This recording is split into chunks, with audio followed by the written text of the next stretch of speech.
¿Qué tal? Para saludarlos en esta transmisión, vamos a meditar sobre las bienaventuranzas. En esta ocasión vamos a ver las últimas dos, la cual está en el versículo 9 al versículo 12 de Mateo. Vamos a orar. Nuestro Dios y Padre, te damos gracias porque nos concedes leer tu palabra y podemos meditar en ella. Te suplico por cada uno de mis hermanos que van a ver, o mis amigos, o todas aquellas personas que van a sintonizarnos, para que podamos entender tu palabra y podamos, Señor, disfrutarla. En Cristo Jesús te lo suplicamos. Amén. El Señor Jesucristo plantea las bienaventuranzas. Se le conocen como beatitudes. Beatitud es una paz interior, una tranquilidad, y se refieren que son eternas. La palabra, el Nuevo Testamento fue escrito en griego y la palabra que aparece es Makarios. Makarios es bienaventurado, que si lo actualizáramos a nuestros días diríamos que es la palabra feliz. Entonces, en cada una de las bienaventuranzas podríamos decir felices. Felices aquellos que hacen esto, felices aquellos que hacen esto otro. Y vamos a leer las que vamos a analizar en este día. Es el versículo 9. Bienaventurados los pacificadores, porque ellos serán llamados hijos de Dios. Entonces podemos leerlo también así: felices los pacificadores, porque ellos serán llamados hijos de Dios. Como ven, es una cuestión interesante, porque la gente, precisamente, es lo que decía Aristóteles 350 años antes de Cristo. Por cierto, Aristóteles fue profesor, maestro de Alejandro Magno, y decía que lo que los hombres buscan es la felicidad. Todo el mundo busca su felicidad, sin embargo, se orienta hacia las cuestiones materiales, hacia las cuestiones físicas, y piensa que por las cosas que tiene y obtiene va a ser feliz. Es una trampa, pero el Señor Jesucristo nos habla el camino de la felicidad. Hay un pastor que dice: este es el camino a la verdadera felicidad, pero son contradictorias contra nuestra forma de pensar. Muchas de ellas no encajan, como vamos a ver en la segunda. Choca totalmente contra lo que es la felicidad. Analizamos la 9, dice en el versículo 9: bienaventurados los pacificadores, porque ellos serán llamados hijos de Dios. Está hablando de paz. Pacificadores habla de paz. ¿De qué paz se refiere? El mundo busca la paz, el mundo quiere la paz. Sin embargo, no es esa paz la que ofrece Dios, la que ofrece Cristo. Jesucristo se convierte en la paz de todos los que ponen su fe en Él. Fíjese usted en este pensamiento. Todos los que ponen la fe en Jesucristo obtienen paz. Y es una paz, como dice en Filipenses 4:7, y la paz de Dios que sobrepuja a todo entendimiento. Vea usted, sobrepuja más allá de todo lo que podamos comprender. Y la paz de Dios que sobrepuja todo entendimiento guardará vuestros corazones y vuestros entendimientos en Cristo Jesús. Estamos hablando que Dios va a guardar nuestro corazón y va a guardar nuestra mente precisamente en esa paz. Es lo que la gente busca, pero no sabe dónde encontrarla. Donde verdaderamente la va a encontrar es en Cristo. Vamos a ver cómo la Divina Trinidad está involucrada con la paz. Dios Padre es paz, Romanos 15:33, 2 Corintios 13:11, Filipenses 4:9, Efesios 2:13 y 14 nos habla de que es el Dios de paz. Isaías nos dice que Jesucristo será el príncipe de paz.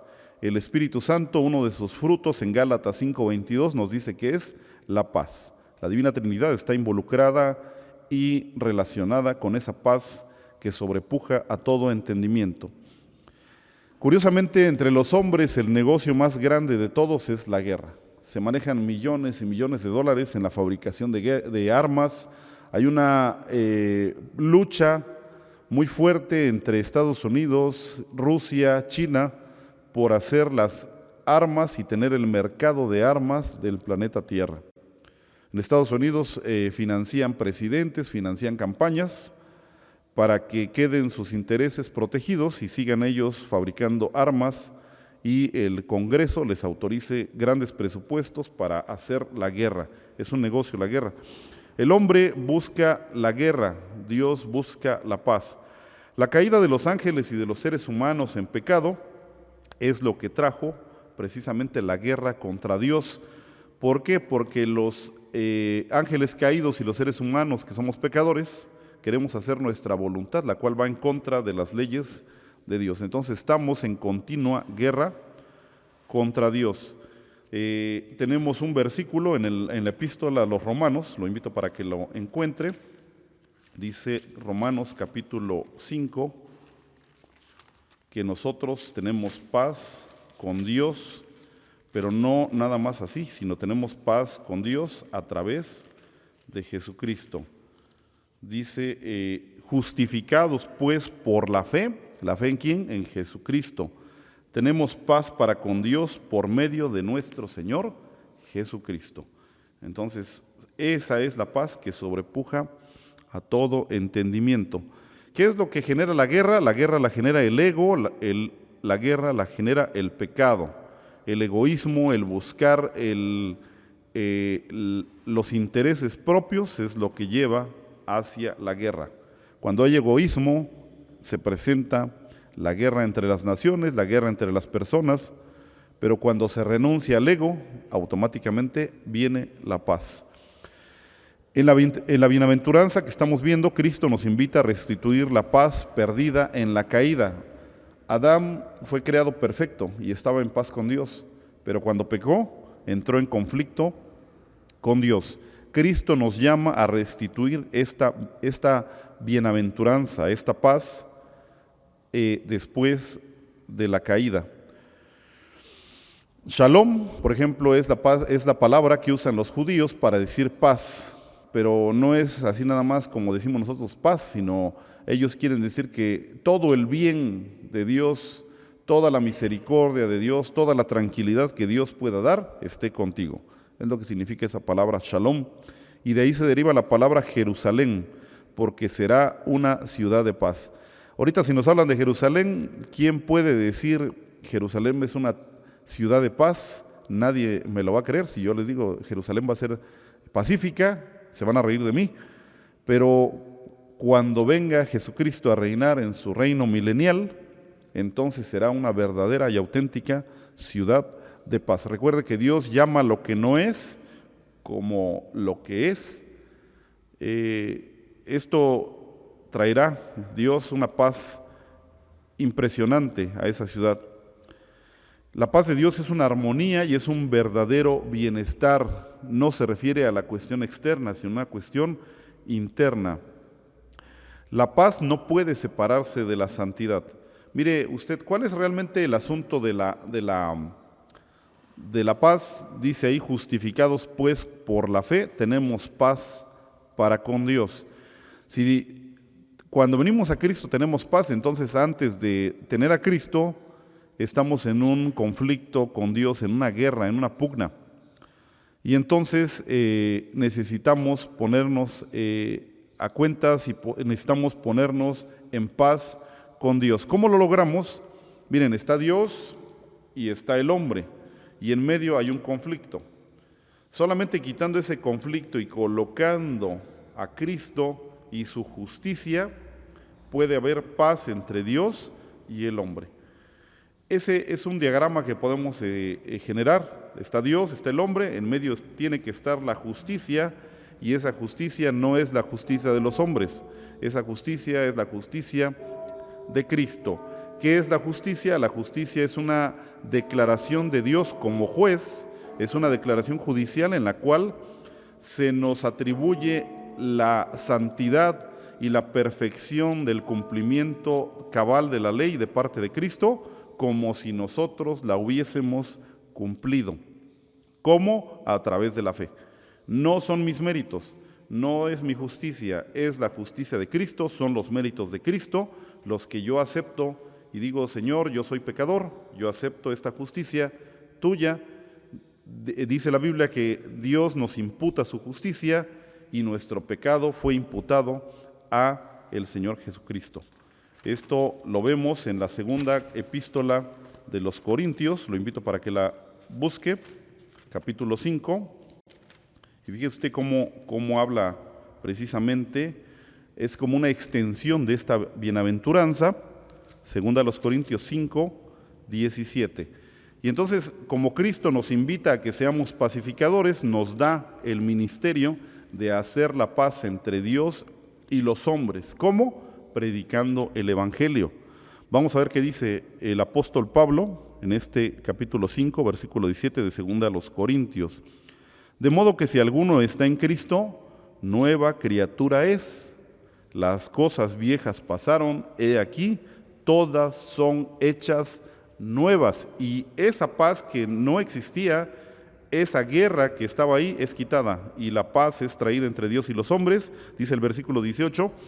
Y todo esto es de Dios, esa nueva criatura que viene a ser la persona que acepta a Jesucristo. Todo esto es de Dios, el cual nos reconcilió así por Cristo. ¿Cómo hizo la paz? La hizo mediante su Hijo Jesucristo. Y nos dio el ministerio de reconciliación.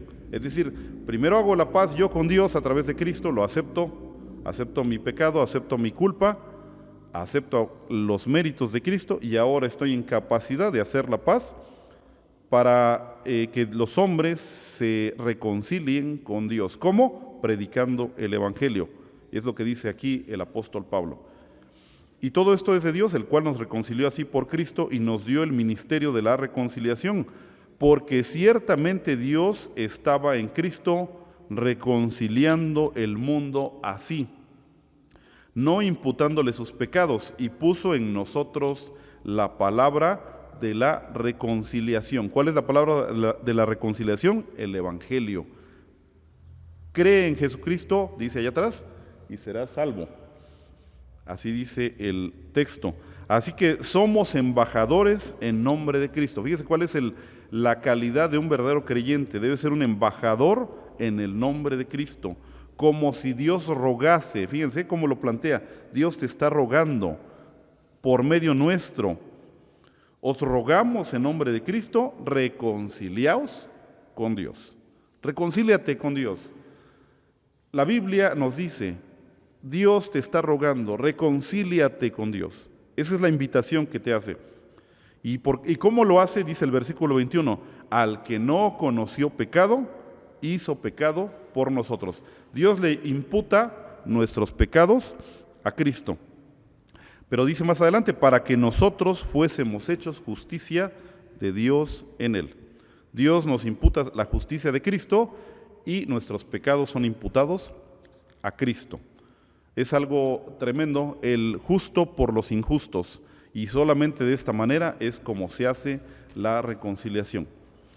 El propósito de la iglesia es predicar la paz por medio de Jesucristo. Entonces, concluimos que esta paz de la que habla las bienaventuranzas no es una paz como la que habla el mundo.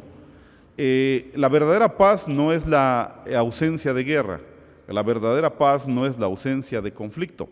La verdadera paz es la presencia de Jesucristo en nuestros corazones. Y hasta que las personas no tengan a Cristo en su corazón, no tendrán verdadera paz. Si tú has venido a Cristo y ahora predicas a Cristo a otras personas, cuando ves cómo se reconcilia una persona con Dios, yo quiero decirte, amado hermano, me ha tocado verlo, has presenciado el milagro más grande del mundo. Y esto te hace muy, muy feliz. Y esto te hace bienaventurado, porque precisamente trabajar en el evangelismo es algo de lo más grandioso que puede haber. Ves cómo Dios transforma los corazones de las personas y te sientes afortunado al ver cómo la gente cambia y es transformado su corazón. Ahora bien, las bienaventuranzas tienen promesa, porque dice, bienaventurados los que padecen persecución por causa de la justicia. ¿Por qué? Dice, porque de ellos es el reino de los cielos. Es la siguiente bienaventuranza, y tenemos en este caso la de los pacificadores. Ellos serán llamados hijos de Dios. Ellos serán llamados hijos de Dios. Mucha gente se jacta de decir, yo soy hijo de fulano de tal, yo soy hijo de fulano de quién sabe quién, pero de lo que debemos realmente gozarnos es decir, yo soy un hijo de Dios. Solamente cuando tú tienes esa paz interior y ahora buscas la paz de las demás personas con Dios, entonces tú eres bienaventurado y dice la Escritura, serás llamado hijo de Dios. Vamos a pasar ahora a la siguiente bienaventuranza. Esta es un tanto contradictoria desde nuestro punto de vista como seres humanos.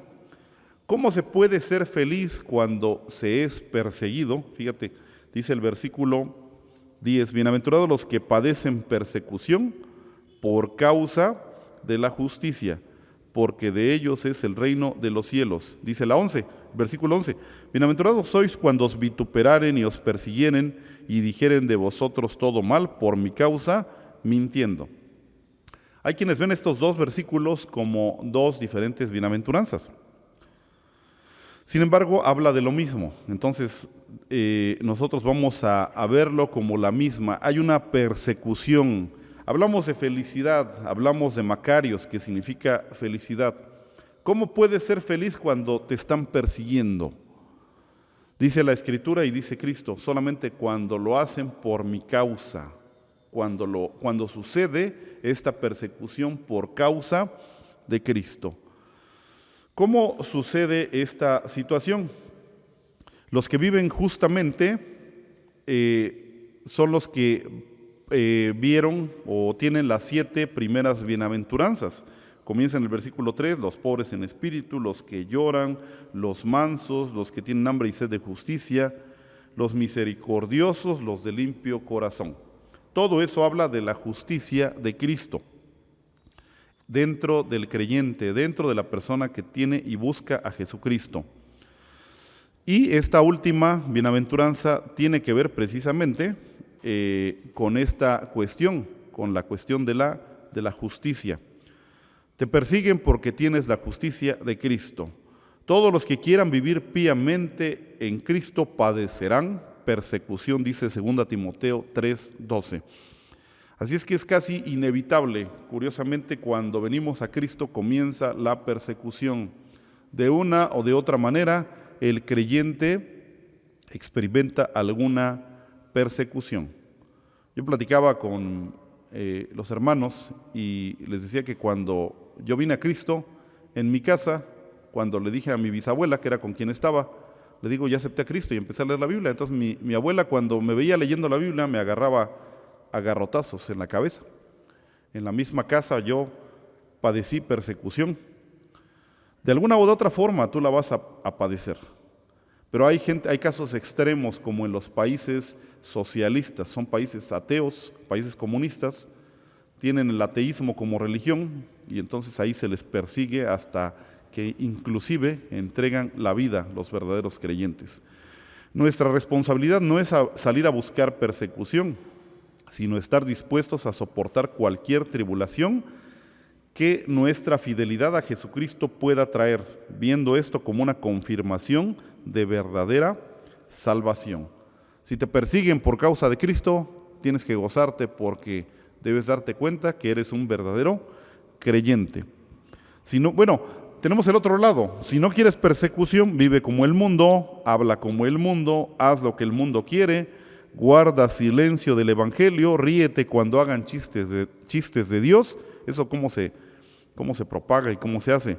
Sé popular y compromete tu fe, niega tu fe, calla tu fe, toma empleos en empresas donde niegues tu fe. Ya sabes, si manejas drogas, alcohol, robo, estás negando tu fe.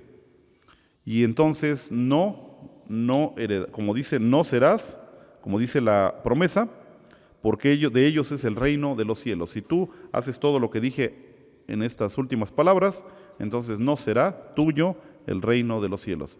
Pero aquí de lo que se trata es que tú seas de los que hereden ese reino de los cielos. Seguir a Cristo tiene un costo. Le dijo una vez a sus discípulos, toma tu cruz y sígueme. Y la gente entendía y sabía lo que significaba en ese momento. ¿Por qué? Porque los que eran enemigos de Roma terminaban crucificados. Cristo te está diciendo, toma tu cruz y vas a ser posiblemente crucificado. No es que así vaya a ser, pero es que el verdadero creyente debe estar dispuesto inclusive a dar su vida por su fe. Esta bienaventuranza es un llamado incluso a morir por esa fe en Jesucristo. Dice la Escritura, por mi causa. Jesús no está hablando de dificultad, problema o conflicto que los creyentes puedan enfrentar en su vida normal, sino de aquellos que el mundo trae sobre nosotros debido a nuestra fe y fidelidad a Cristo.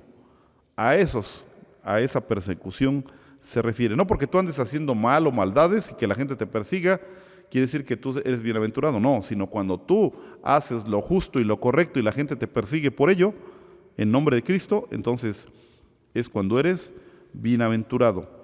Vivir en santidad es lo que provoca la persecución contra el pueblo de Dios. ¿Cómo sería el asunto cuando vieron a Cristo? Dice la Escritura, Cristo es igual en todo a nosotros. Dice, mas sin pecado. No podemos saber lo que es una persona sin pecado, pero definitivamente el ser humano no tolera eso. Es como cuando estamos en clase, nos aplican examen, estamos por decirlo así, 50 alumnos, y la mayoría sacó 3, 2, 5 de calificación, pero de repente aparece por ahí la niñita aplicada, la niña que es aplicada y saca 10. Y entonces todo el salón la odia porque ella sacó 10 y todos sacaron 5, 6. Así era Cristo. Él era sin pecado y por eso lo odiaban, no podían verlo. Lo invito para que abra esta escritura en Juan capítulo 15.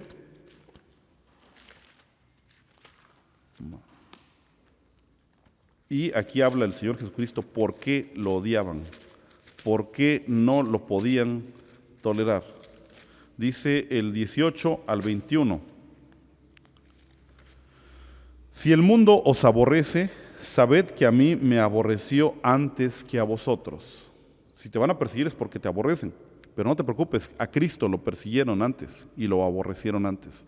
El 19, si fuerais del mundo, el mundo amaría lo suyo, mas porque no sois del mundo, antes yo os elegí del mundo, por eso os aborrece el mundo. Yo os elegí, dice el Señor. Eso es algo grandioso. Que Cristo te haya elegido, eso, amado hermano, es una cosa sensacional. Versículo 20, acordaos de la palabra que yo os he dicho, no es el siervo mayor que su Señor. Si a mí me han perseguido, también a vosotros perseguirán. Si han guardado mi palabra, también guardarán la vuestra. Fíjense cómo este versículo nos habla de algo interesante. O la gente te persigue, o la gente te cree y te sigue. Cuando tú evangelizas a una persona y esa persona acepta a Cristo, te va a ver a ti como su padre, como su mamá espiritual. Y entonces todo lo que tú le recomiendes, esa persona lo va a hacer. He evangelizado a algunas personas y le digo, mira, hijo, lee este libro de la Biblia. Y va y lo lee. Y luego me pregunta, oiga hermano, ¿y cuál otro vas a leer? ¿Cuál otro debo leer? Entonces yo le digo, mira, ahora vas a leer este otro. Y entonces todo lo que uno les va diciendo, ellos lo van haciendo. Tiene cumplimiento cabal este texto. O te persiguen o siguen lo que tú les enseñas en la palabra de Dios. Dice el 21, mas todo esto os harán por causa de mi nombre, porque no conocen al que me ha enviado. Ahí está la clave o la respuesta. ¿Por qué persiguen? Porque no conocen al que me ha enviado. ¿Quién envió a Cristo? Lo envió el Padre. Dios, el Padre, el Creador de todo lo que existe, envió a nuestro Señor Jesucristo. El 22, si no hubiera venido, ni les hubiera hablado, no tendrían pecado. Mas ahora no tienen excusa de su pecado. El que me aborrece, también a mi Padre aborrece. No solamente aborrece a Cristo, aborrece a Dios. Si no hubiese hecho entre ellos obras cuales ninguno otro ha hecho, no tendrían pecado. Mas ahora y las han visto y me aborrecen a mí y a mi Padre. Mas para que se cumpla la palabra que está escrita en su ley, que sin causa me aborrecieron. Pero cuando viniere el Consolador, el cual yo os enviaré del Padre, el Espíritu de verdad, el cual procede del Padre, Él dará testimonio de mí, y vosotros daréis testimonio, porque está conmigo desde el principio.